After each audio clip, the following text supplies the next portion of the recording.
Good afternoon, all. I'm here to take a PPT on the topic, a detailed analysis on Caro 2020 versus Caro 2016. So, these are the contents which we will discuss today. What is Caro? History, Caro 2016, matters included in Caro 2016, requirements that are carried forward with certain modifications, new requirements under Caro 2020, and the references. So, what is CARO? CARO stands for Companies Auditors Report Order. It is mainly an order which the auditor need to report a company's financial. Under Section 143 of the Companies Act 2013, mandates reporting under CARO. Okay, towards its history, CARO dates back 1988, where the CG introduces manufacturing and other companies audit report, which is mainly a report that is required for some certain types of companies, including manufacturing companies, trading companies, and service rendering companies and more. And the MAO-CARO was superseded by the CARO 2003, CARO 2015, then CARO 2016, and the current Companies Act 2020. Okay, we will just go through the table below, which shows the number of clauses of CARO till CARO 2020. First of all, MAO-CARO 1988 എടുക്കുകയാണെങ്കിൽ 20 to 24 main clauses ആണ്, depending upon the nature of company. It means MAO-CAROയിൽ നമ്മൾ പറഞ്ഞ കുറെ certain classes of companiesലാണ് reporting വരുന്നത്. അപ്പം depending upon the nature അതിന്റെ clauses will differ. Then CARO 2003 പറയുകയാണെങ്കിൽ 21 main clauses to 18 sub clauses. CARO 2015 ആകുമ്പോൾ 12 main clauses and 10 sub clauses. Then CARO 2016 ആകുമ്പോൾ 16 main clauses to 8 sub clauses, and 2020, that means the current CARO, it has 21 main clauses and 37 sub clauses.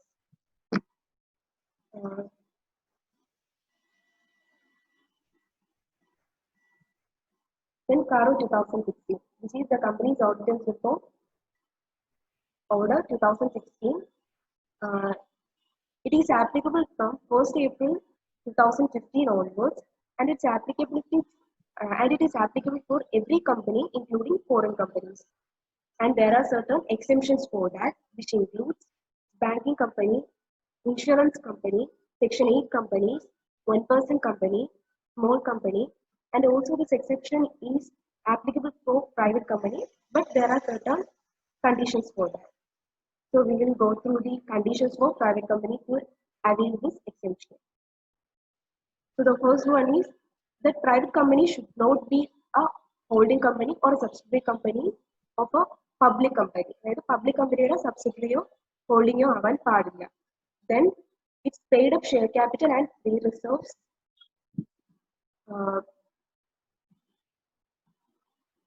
Its paid up capital and free reserves and surplus should not be more than 1 crore rupees, and also its total borrowing shall not exceed 1 crore rupees, and also total revenue for that financial year does not exceed 10 crore rupees. This is a major thing about CARO 2016.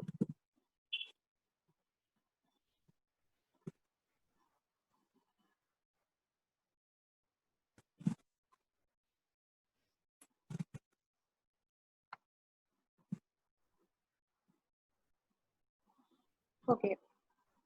Next, we will go through the matters which are included in CARO 2016.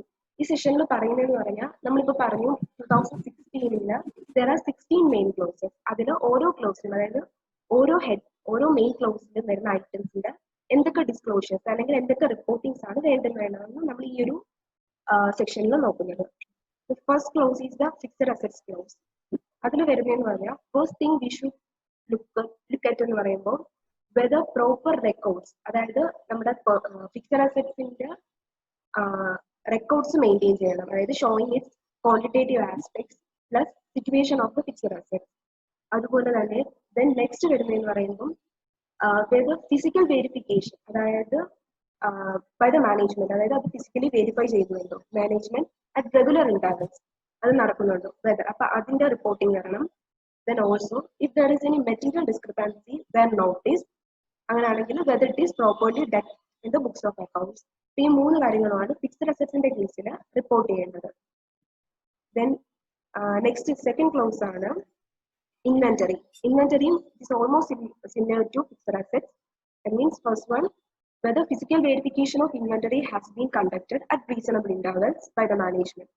അതായത് reasonable ഇന്റർവെൽസിൽ management verify ചെയ്യുന്നുണ്ടോ നമ്മുടെ inventories. അതുപോലെ തന്നെ if there is any material discrepancies, അങ്ങനെയാണെങ്കിൽ whether the same is dealt in the books of accounts.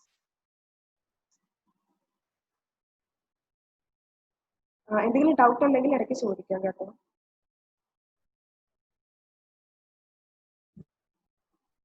Then the third clause is loan given by company.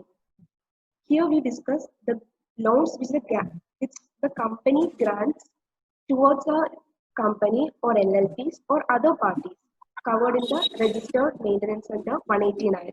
It means if 189 if a company grants loans or securities to another companies and LLPs, they should maintain record. They should maintain a register showing the full particulars. That's mainly 189 section of the Companies Act പറയുന്നത്. അങ്ങനെയാണെങ്കിൽ there are three things which we should report. The first one, whether the terms and conditions of the grant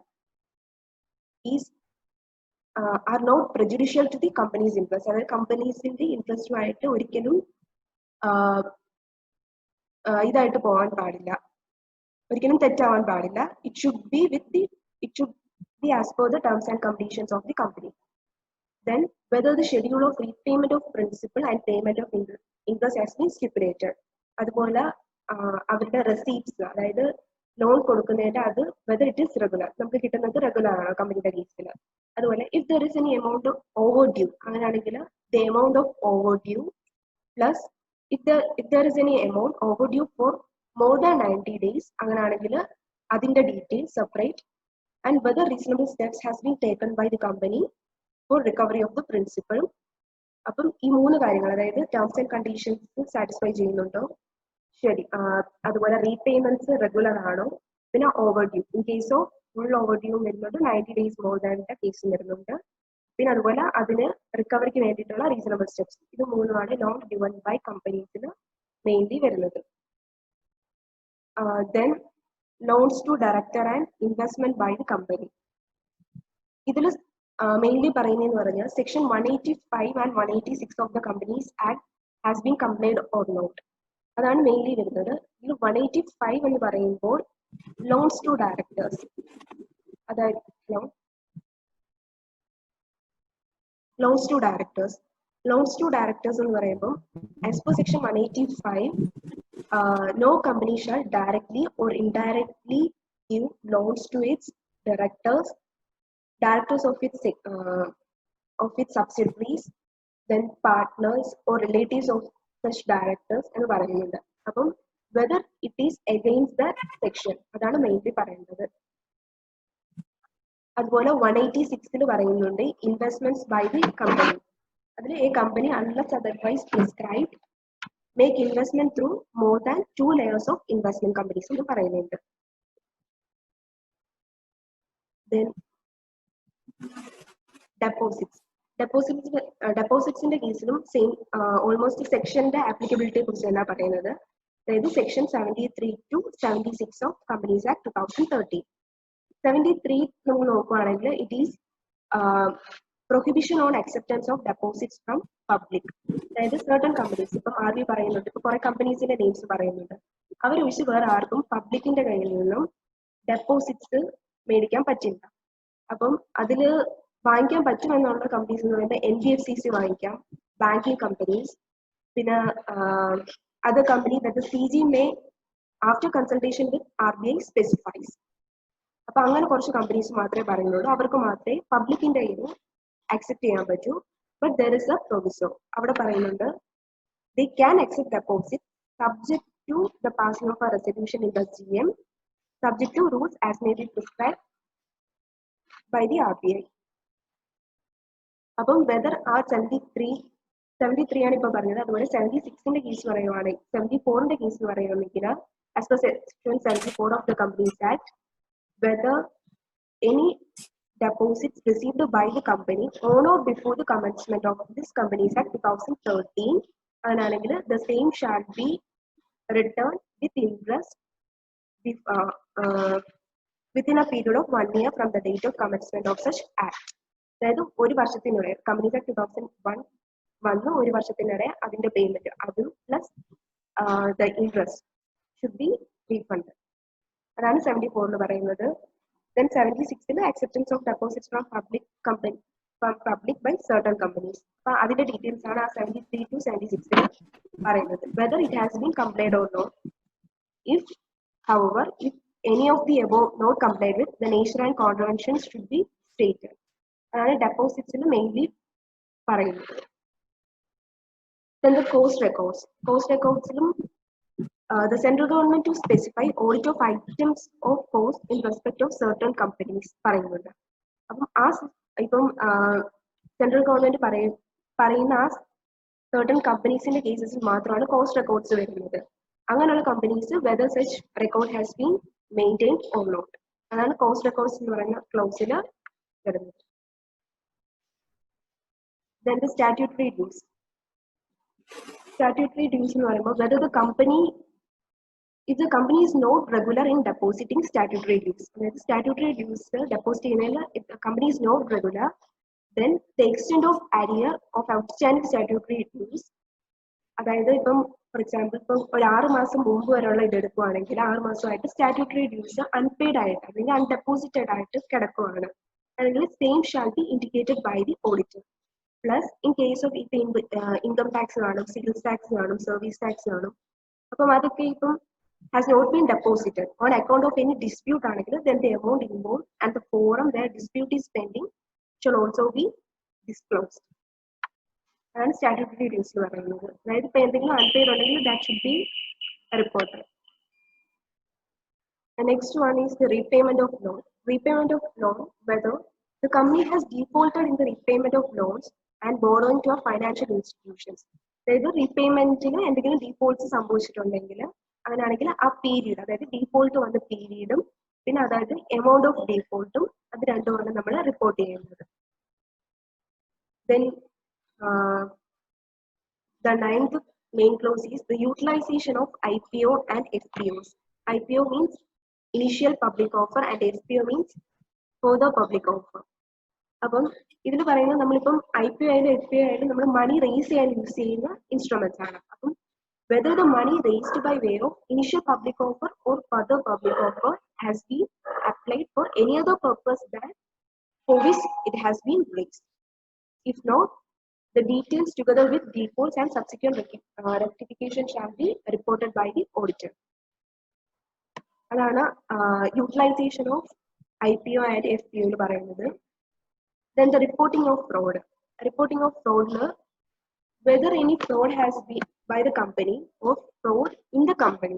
അതായത് ഇപ്പം കമ്പനിയിൽ ഒരു fraud ഉണ്ടാവുകയോ അല്ലെങ്കിൽ കമ്പനിയിലെ ഓഫീസേഴ്സോ എംപ്ലോയീസോ has been അവരെന്തെങ്കിലും fraud കാണിക്കുകയോ ചെയ്യുകയാണെങ്കിൽ അതിന്റെ റിപ്പോർട്ടിങ്, അതായത് ഈ വർഷം അങ്ങനെ എന്തെങ്കിലും റിപ്പോർട്ട് ചെയ്ത് നോട്ടീസ് ചെയ്തിട്ടുണ്ടെങ്കിൽ the same shall be reported with the nature and the amount involved is to be indicated.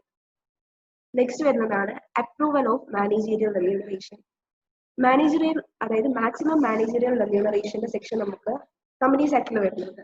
അത് as per section 197 of the Companies Act. അവിടെ there it is stated that the maximum managerial remuneration for a public company should be 11% of the net profits of the company എന്ന് പറയുന്നുണ്ട്. അപ്പം അതിന്റെയാണ് പറയുന്നത്. ഇവിടെ പറയുന്നത് approval of managerial remuneration. അതിലെന്ന് പറയുമ്പോൾ whether managerial remuneration has been paid or provided in accordance with the section. അതായത് അവിടെ പറയുന്ന റൂൾസിൽ, അതായത് ഇപ്പൊ 11% എന്ന് പറയുവാണെങ്കിൽ ഇറ്റ് ഈസ് അത് ആ ഒരു റേഞ്ചിലായിരിക്കണം. അപ്പം അത് കോൺട്രവൈസ് ചെയ്യുവാണെങ്കിൽ if not, state the amount involved and taken by the company for securing refund of the same. അത് ഇത്രയാണ് റിപ്പോർട്ട് ചെയ്യേണ്ടത്. ഇനി നിധി കമ്പനീസിന്റെ കേസിൽ പറയുവാണെങ്കിൽ for നിധി കമ്മിറ്റിയുടെ ബേസിൽ to meet out the liability. അപ്പൊ അതിന് വേണ്ടിയിട്ട് അവർ certain കണ്ടീഷൻസ് പറയുന്നുണ്ട് ദാറ്റ് ദേ ഷുഡ് മെയിൻറ്റെയിൻ. അപ്പം അത് കംപ്ലൈൻറ്റ് ആണോ എന്നാണ് നമ്മൾ നോക്കുന്നത്. First is for a Nidhi company the net own the funds to deposit അത് 1:20 എന്ന റേഷ്യോയിലായിരിക്കണം to meet out the liability. And also the Nidhi company has to maintain 10% of unencumbered term deposit as specified in Nidhi rules. 10% unencumbered എന്ന് പറയുമ്പോൾ അതായത് it will be a term deposit under which no അതിന്റെ മേലിൽ നമ്മളിപ്പോൾ ഒരു ലീനോ അല്ലെങ്കിൽ ക്രെഡിറ്റേഴ്സോ ഒന്നും create ചെയ്യാത്ത കേസസ് ആണ് unencumbered. അപ്പം 10% of unencumbered term deposits plus net on the funds to deposit in the ratio 1:20. അപ്പം ഇതിൽ എന്തെങ്കിലും whether it is complied or not അതാണ് 12 റിപ്പോർട്ട് ചെയ്യുന്നത്. Then the related party transaction. Okay, ഇതിൽ whether there is any related party transaction by the company with any persons അങ്ങനെ ഉണ്ടെങ്കിൽ and the details has to be disclosed in the financial statements. അതുപോലെ the same shall be required to be reported as per AS 24, that is related party disclosures. The next main clause is the 14, that is the private placement of preferential issues. നമ്മൾ നേരത്തെ പറഞ്ഞ പോലെ IPOയുടെ FPOയുടെ case പോലെയാണ് ഇതും. അതായത് if the whether the company has made any preferential allotment of shares, whether fully or partly convertible debentures, and to whether the requirements of the 42 of the company side has been complied with. The amount raised, അതായത് ഇതിൽ main ആയിട്ട് പറയുന്നതെന്ന് പറഞ്ഞാൽ the amount raised has been used for the purpose for which the fund were registered. അതായത് ഇതിപ്പോൾ നമ്മൾ raise ചെയ്യുന്നതിന്റെ ആ ഒരു പേർപ്പസിന് വേണ്ടി മാത്രമേ നമുക്ക് യൂസ് ചെയ്യാൻ പറ്റൂ. അതല്ലെങ്കിൽ provide the details in respect of amount involve and the nature of non compliance. The next one is non-cash transactions. Okay, ഇതിൽ പറയുന്ന സെക്ഷൻ ആണ് section 192 of Companies Act 2013. As per section 192 of Companies Act 2013, there is a restriction on non-cash transaction involving directors. So whether it is complied with or not. And the last clause is the 16, that is registered under RBI Act 1934. ഇവിടെ പറയുന്നതെന്ന് പറഞ്ഞാൽ ഇപ്പൊ certain നമ്മൾ പറയുന്ന പോലെ certain companies ഉണ്ട്. Hello, okay, certain companies ഉണ്ട്. അതായത് ഇപ്പോൾ ഫോർ എക്സാമ്പിൾ NBFCs, ഇവർക്കൊക്കെ നമ്മുടെ RBI നിന്നും സർട്ടിഫിക്കറ്റ് ഓഫ് രജിസ്ട്രേഷൻ, അതായത് അവരിപ്പം നോൺ ബാങ്കിങ് ഫൈനാൻഷ്യൽ ആക്ടിവിറ്റീസ് ആണ് എടുക്കുന്നത് എന്നുള്ളതിന് ഒരു സർട്ടിഫിക്കറ്റ് ആവശ്യമുണ്ട്. അപ്പം ഫോർ ദാറ്റ് അങ്ങനെയുള്ള companies whether they obtain registration, അതാണ് ഈ 68 ക്ലോസ്, അതായത് രജിസ്റ്റർ അണ്ടർ RBI ആക്ടിൽ പറയുന്നത്.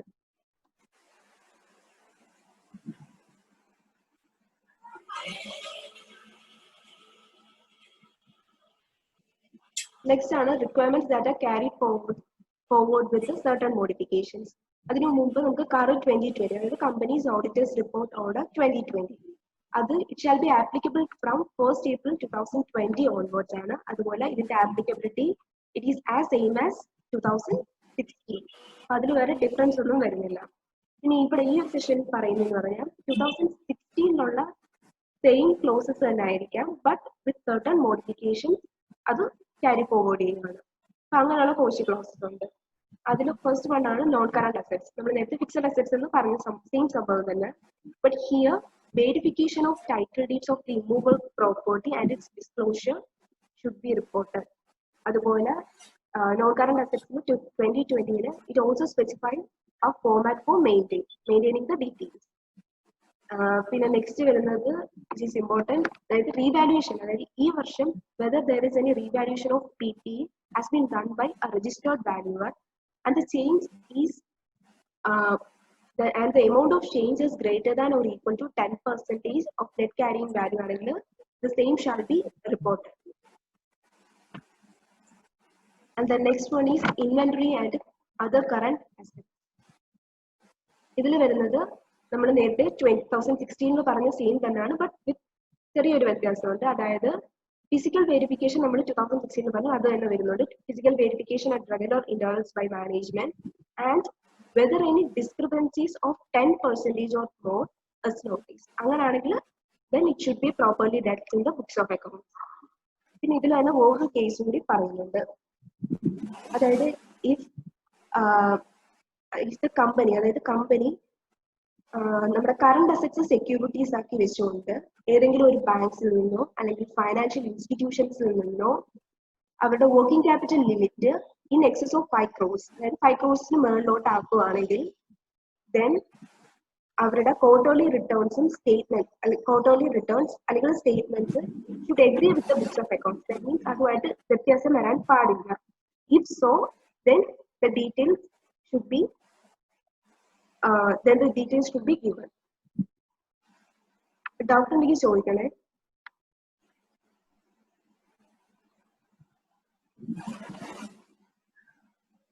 നെക്സ്റ്റ് ആണ് investment loans or advances by companies. ഇതിൽ പറയുന്നത് ഇപ്പൊ നമ്മൾ നേരത്തെ പറഞ്ഞു investment loans and advance by company. ഇതിൽ പറയുന്നതെന്ന് പറഞ്ഞാൽ ഇപ്പം ഒരു കമ്പനി നമ്മൾ നേരത്തെ പറയുന്നത് കമ്പനി ടു അതായത് loans and advances given by the company to a company subsidiaries or LLPs ആണ് പറഞ്ഞത്. പക്ഷെ ഇവിടെ പറയുമ്പോൾ നമ്മൾ ഡിഫറെന്റ് ആയിട്ട് പറയണം. അതായത് ടു ഗിവ് ഡിഫറൻസ് ആയിട്ട് ഡീറ്റെയിൽഡ് ചെയ്ത് കൊടുക്കണം. അതായത് ഫസ്റ്റ് ഓഫ് ഓൾ അതായത് നമ്മളിപ്പം നമ്മുടെ സബ്സിഡറിക്ക് കൊടുത്തതോ അല്ലെങ്കിൽ ജോയിന്റ് വെഞ്ചേഴ്സ് അല്ലെങ്കിൽ അസോസിയേറ്റ് പാർട്ടീസിന് കൊടുത്തതും അതും അല്ലെങ്കിൽ അതുപോലെ തന്നെ other than other than subsidiaries joint ventures and അസോസിയേറ്റ്സും should be separately notice. Then in case of any provision of loans or advances in the nature of loan repayable on demand, ഇവിടെ repayable on demand, അതായത് അവിടെ ഒരു separate ടൈമോ പീരീഡോ ഒന്നും പറയുന്നില്ല, on demand ആണ് പറയുന്നത്. അങ്ങനെയാണെങ്കിൽ then specify the amount of such loans and advances given to promoters and related parties. അതായത് റിലേറ്റഡ് പാർട്ടീസിനോ പ്രൊമോട്ടേഴ്സിനോ കൊടുക്കുവാണ് ലോൺ. അങ്ങനെ അതായത് ഓൺ ഡിമാൻഡ് ആണെങ്കിൽ അതിന്റെ എമൗണ്ടും പീരീഡും അതിന്റെ എമൗണ്ടും കാര്യങ്ങളും എല്ലാം സെപ്പറേറ്റ് ആയിട്ട് ഡിസ്ക്ലോസ് ചെയ്യണം. Then loans or other borrowings. Loans or other borrowings 2016 simple ആയിരുന്നു. കാരണം ഇവിടെ പറയുന്നത് whether the company defaults in the payment of its loans എന്ന് മാത്രമേ പറയുന്നുള്ളൂ. But here 2020 there are certain other requirements. The first one, it also specifies the format for reporting of default in repayment. അതായത് lender vice repayment default വരുന്നത് നമ്മൾ കൊടുക്കണം. അതൊരു specified format ഉണ്ട്. Then whether the company is declared a willful defaulter ആയിട്ട് declare ചെയ്തിട്ടുണ്ടോ. Then അതുപോലെ നമ്മളിപ്പോൾ ഷോർട്ട് ടേം പർപ്പസിന് വേണ്ടിയായിരിക്കും ലോൺ റേസ് ചെയ്തത്. പക്ഷേ അത് if it is used for long term purpose ആണെങ്കിൽ അത് നമ്മൾ റിപ്പോർട്ട് ചെയ്യണം. Then whether the company has taken any funds, അതായത് ഇപ്പം ഈ ലോൺസ് ഒക്കെ എടുത്തു എന്ന് പറയുന്നത് അവരുടെ അതിന്റെ സബ്സിഡറി കമ്പനീസിനാണോ അല്ലെങ്കിൽ ജോയിന്റ് വെഞ്ചേഴ്സ് അങ്ങനെയാണെങ്കിൽ അത് സെപ്പറേറ്റ്ലി മെൻഷൻ ചെയ്യണം. അതുപോലെ അവരുടെ സബ്സിഡറി കമ്പനീസിന്റെയോ ജോയിന്റ് വെഞ്ചേഴ്സിന്റെയോ എന്തെങ്കിലും അസറ്റ്സ് സെക്യൂരിറ്റി വെച്ചിട്ടാണ് ഈ ലോൺസ് എടുത്തത് എന്നുള്ളതും സ്പെസിഫൈ ചെയ്യണം. Then money raised by IPOs and FPOs. ഇവിടെ ആക്ച്വലി പറയുന്നത് പറഞ്ഞാൽ നമ്മൾ നേരത്തെ 2016 പറഞ്ഞ money raised by IPOs and FPOs plus preferential ഷെയർസിന്റെ നമ്മൾ പറഞ്ഞല്ലോ ഇഷ്യൂസ്, അത് രണ്ടും കൂടി മേർജ് ചെയ്യുന്നതായിട്ട് ഇവിടെ പറയുന്നുള്ളൂ. വേറെ സെപ്പറേറ്റ് ഡീറ്റെയിൽസ് ഒന്നും പറയുന്നില്ല. ആ സെയിം തന്നെ ബട്ട് ഓ മേർജിംഗ് സെക്ഷൻ. അടുത്തതാണ് fraud.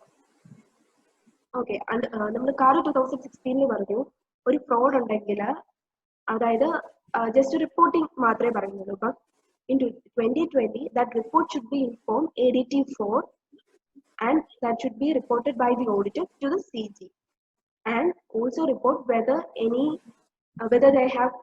the auditor has considered compliance from whistleblowers. ഈ whistleblowers എന്ന് പറയുമ്പോൾ it may be a person or an agency of government അല്ലെങ്കിൽ ഏതെങ്കിലും ഒരു പേഴ്സൺ ആവാം. അതായത്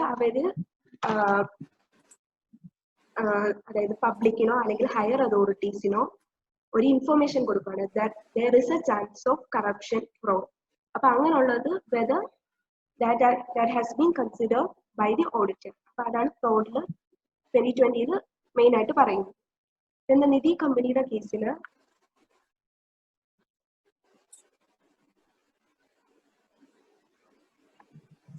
Nidhi company in the case, whether there is a default in payment of interest or deposits or repayment there. അതായത് അവരെന്തെങ്കിലും ഇൻട്രസ്റ്റിന്റെ പേയ്മെന്റിൽ എന്തെങ്കിലും ഡീഫോൾട്ടോ അങ്ങനെ എന്തെങ്കിലും ഉണ്ടോ എന്ന് മാത്രം റിപ്പോർട്ട് ചെയ്യുക.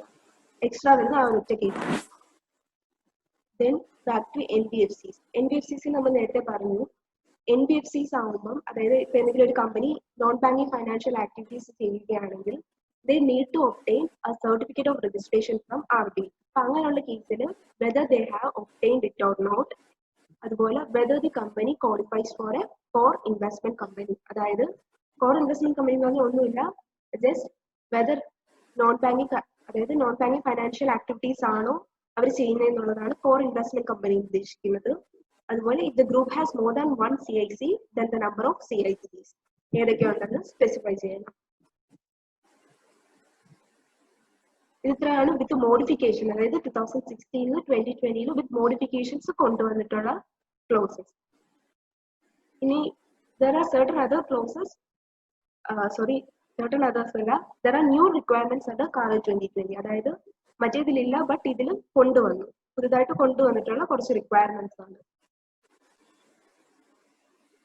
അതിൽ ഫസ്റ്റ് ആണ് ഡിസ്ക്ലോഷർ ഓഫ് അൺഡിസ്ക്ലോസ്ഡ് ട്രാൻസാക്ഷൻസ്. അപ്പൊ അതിൽ വരുന്നത് ഇൻ കേസ്, അതായത് ഇപ്പം ഒരു വർഷത്തെ ഒരു നമ്മുടെ അക്കൗണ്ട്സ് എടുക്കുവാണെങ്കിൽ അല്ലെങ്കിൽ കമ്പനീസിൽ ഇതെടുക്കുവാണെങ്കിൽ ചില ട്രാൻസാക്ഷൻസ് റെക്കോർഡ് ചെയ്ത് കാണത്തില്ല.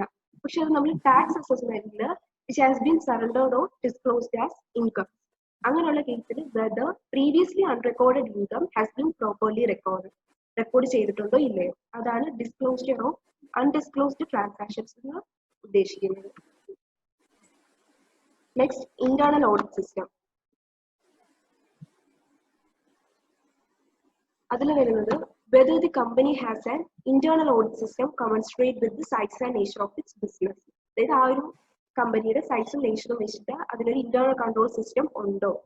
അതുപോലെ തന്നെ whether the statutory auditor has taken into consideration the reports of the internal auditors. Then cash losses. Then clause number 17 ആണ് cash losses.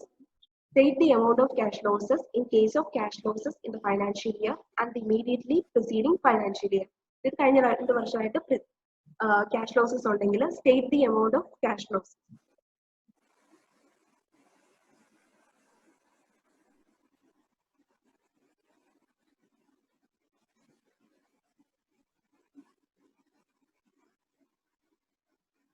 Next, consideration of outgoing order. അതായത് ഇപ്പൊ ഈ വർഷം any resignation of the statutory auditor has been taken place, then the present auditor should also consider the issues, objections and concerns raised by the outgoing auditors. Okay. Then coming to material uncertainty in relation to realization of financial assets and payment of financial liabilities. അതിൽ പറയുന്നത് whether the auditor is of the opinion, അതായത് there is no material uncertainty exists as on the date of the audit report. അങ്ങനെയാണെങ്കിൽ the company is capable of meeting its liabilities existing at the date of balance sheet as and when they fall due within a period of 1 year from the date of balance sheet. Next, which is some important main clause 20. അതിൽ പറയുന്നത് compliance of CSR ആണ്. അതിലിപ്പം നമുക്ക് അതിൽ പറയുന്നത് വെറുതെ ഇപ്പം ഒരു ongoing പ്രോജക്റ്റോ അല്ലെങ്കിൽ നോട്ട് ആൻ ഓൺഗോയിങ് പ്രോജക്റ്റിന്റെ ആയാലും അൺസ്പെൻഡ് മണി അതിന്റെ യൂട്ടിലൈസേഷൻ ആണ് CSR ബേസിൽ പറയുന്നത്. അതിൽ നമുക്ക് രണ്ടായിട്ട് പറയാം, ഓൺഗോയിങ്ങും നോട്ട് റിലേറ്റ് ടു ഓൺഗോയിങ്ങും. ഇതിൽ ഫസ്റ്റ് പറയുന്നത് നോട്ട് റിലേറ്റ് ടു ഓൺഗോയിങ് ആണ്. അങ്ങനെയാണെങ്കിൽ that unspent amount should be transferred to a fund referred to Schedule 7 of the Act within 6 months from the date of the end of the 11th financial year. അതാണ് 135(5) പറയുന്നത്. അതായത് does not relate to ongoing. അങ്ങനെയാണെങ്കിൽ നമ്മൾ schedule 7 പറയുന്ന ഫണ്ടിലോട്ട് ആ ഒരു അൺസ്പെൻഡ് money transfer ചെയ്യുക. And in case of ongoing ആണെങ്കിൽ അങ്ങനെയാണെങ്കിൽ the unspent money should be transferred to a special account for unspent corporate social responsibility account within a period of 13 days from the end of the financial year. അതുപോലെ അതുപോലെ ഇപ്പൊ നമ്മൾ on ഗോയിങ്ങിന്റെ പറയുന്നുണ്ട് 30 days. അതുപോലെ ഇത് utilise ചെയ്യാൻ അവരൊരു time specify ചെയ്യുന്നുണ്ട്. That is within the stipulated time period of 3 financial year from the date of such transfer. അപ്പം അത് നടന്നിട്ടില്ലെങ്കിൽ അപ്പം on failure the company should transfer the same unspent amount to the fund specified under schedule 7 of the act. അതായത് നേരത്തെ നമ്മൾ പറഞ്ഞ ആ ഒരു ഫണ്ടിലോട്ട് transfer ചെയ്യേണ്ടി വരും. Then the qualifications or adverse remarks in the consolidation first. അതായത് in case of any qualifications, അതായത് കാറോ റിപ്പോർട്ടിൽ എന്തെങ്കിലും ക്വാളിഫിക്കേഷൻസോ അഡ്വേഴ്സ് ഒപ്പീനിയൻസോ ഓഡിറ്റർ പറയുന്നുണ്ടെങ്കിൽ then indicate the details. അതായത് ഏതൊക്കെ കമ്പനീസിന്റെ കേസിലാണ് അത് പറയുന്നത്, അപ്പൊ അതിന്റെ ഡീറ്റെയിൽസ്, അതുപോലെ ഏതൊക്കെ ക്ലോസിലാണ് ക്വാളിഫിക്കേഷൻസ് അല്ലെങ്കിൽ അഡ്വേഴ്സ് നോട്ട്സ് പറയുന്നത് അതും റിപ്പോർട്ട് ചെയ്യേണ്ടി വരും. അപ്പം നമ്മൾ ജസ്റ്റ് ഇപ്പൊ 2016 20 ജസ്റ്റ് ഒന്ന് നോക്കുവാണെങ്കിൽ 2020 seems to be the largest in terms of reporting requirements among all other previous orders. കാരണം ഇതിലിപ്പം റിപ്പോർട്ടിങ്സ് കൂടിയിട്ടുണ്ട്.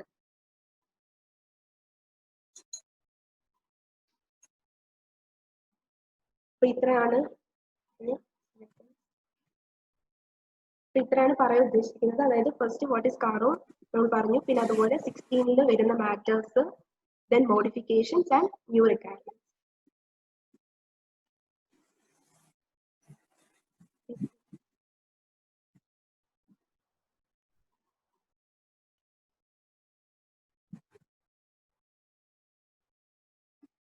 സോ എന്തെങ്കിലും ഡൗട്ട്സ് ഉണ്ടെങ്കിൽ ചോദിച്ചു.